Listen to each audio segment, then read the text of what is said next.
Start you need to get your any motherfucking ass back out the goddamn way before I put my foot in your ass. I dare you. I dare you.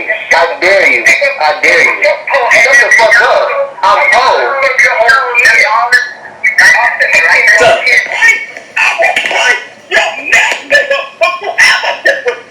I did it.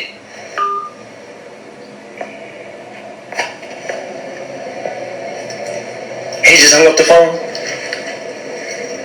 I'll break your neck. Is that a threat? Welcome to the Dr. Dare Show. My name is Dr. Frederick Dare. I am a therapist here in Atlanta, Georgia, and welcome to my channel. But before we get started, make sure you subscribe to my YouTube channel. Yes, you.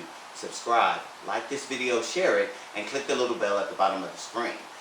We usually cover hot topics or mental health issues. Today is no different. Today we are saying church people are not perfect. The Kirk Franklin and Kerrion situation that you've all been talking about. Who cares that he cursed? He cursed. They have been having, let me give you a little background before I get started. So that was a clip. That was Kirk Franklin. As you can tell, he was very upset. He was talking to his son Kerrion, who is 32, will be 33 in May. They have had a toxic relationship, as Kirk is going to say later, and we'll play that. But they have had a toxic relationship, it seems like for, I don't know, forever. And I don't know what the issues are. From a therapist perspective, I feel like there is something that took place that somebody is not letting go and not moving forward, and it is creating this toxic relationship. It seems like they've pulled a family therapist in, and so we will never know all of the information on that because that's confidential information. But my thing is, I wanted to address, like, the people, the audience, the church people, stop trying to hold people up to this perfectionist image, because nobody is perfect and nobody is going to be perfect all the time. So what? The man said a curse word. You know, he was heated. You know, you've all been in that situation. And you know, I grew up in the church and I still don't curse. So you will never hear me saying those words. But it's just who I am, because I think that's just the way I was raised in the church, like I said. But I don't condemn other people that curse, because we weren't all raised in the same background. Kirk probably had a hard time growing up. Who knows? Who knows his environment growing up? So to resort to cursing is probably what he did growing up. Who knows? But let that stuff go. I can't stand that piece. That's of the church. That judgmental attitude, like you're better than everybody else, and everybody, if you don't conform to this certain way, then you're outcast from the church, basically. We got to stop that, church people. That's not what we're here for. We're not here to be a judge to other people. We're here to love each other. If you fall, help pick me up. You know, I'm going to make mistakes. I'm going to be human. And that's the problem with church people these days, is that you hold people up to this high standard. They can't meet up to those requirements, and then they leave the church. So then, therefore, you know, church to them is like, I'm not going nowhere near that place. But let's see what Kirk's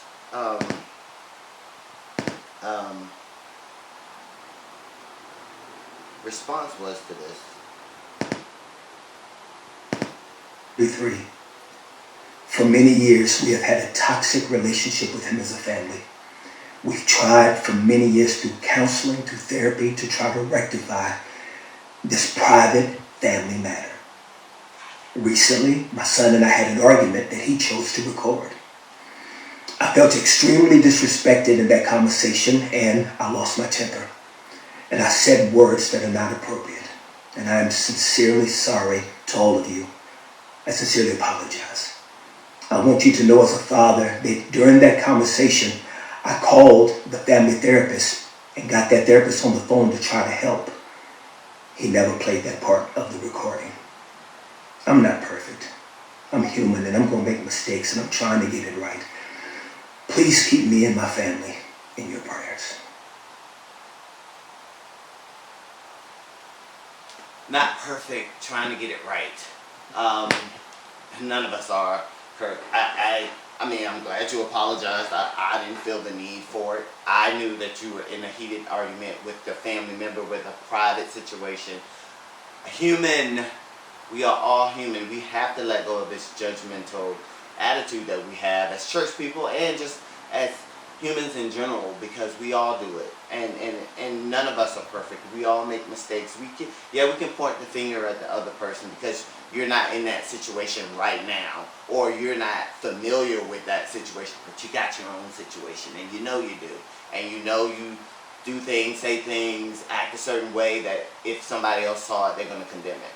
But anyway, that's my gist of this video. Is like, we are not perfect. Church people are not perfect.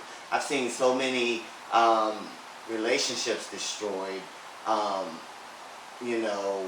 family relationships destroyed, marriages destroyed, because people are trying to put on airs to please the church. I've done several videos on this, live videos. People just trying to, be this perfect person, and they can't. You can only do that for so long. I always tell clients, you can only put on airs for so long before your authentic, true self comes out. So stop it.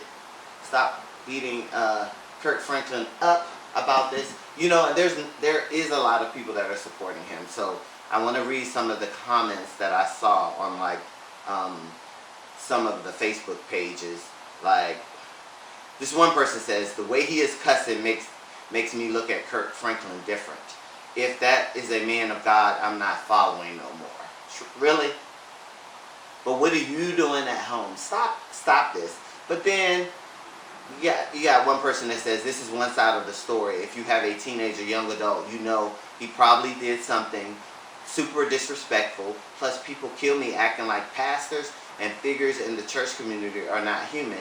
He cusses his son out, and still God loves him. Period. So there are some support for Kirk Franklin, and there are some holier than thou's, what we used to say, that are still out there like, oh my God, he cussed. So let that man live his life. He already told us, he's had his own struggles with pornography and all of that stuff. So he's human. He's opening up, letting you inside his world, but he really doesn't have to. All he has to do is sing and perform, shut his life down, and keep going home and be done. But, stop it. It is not our place to judge. But thank you for listening. I just thought I wanted to come on and share this story just to get my point out. We are not perfect. Stop holding everybody up to this perfect standard. Because if we had an auditor and they were to look into our lives and start digging through our past and trauma and situations, they're going to see things that if they were put on TV, you wouldn't look good. So stop it. Anyway, check out some of my other videos. Subscribe. Yes, share this video. I am out. Thank you.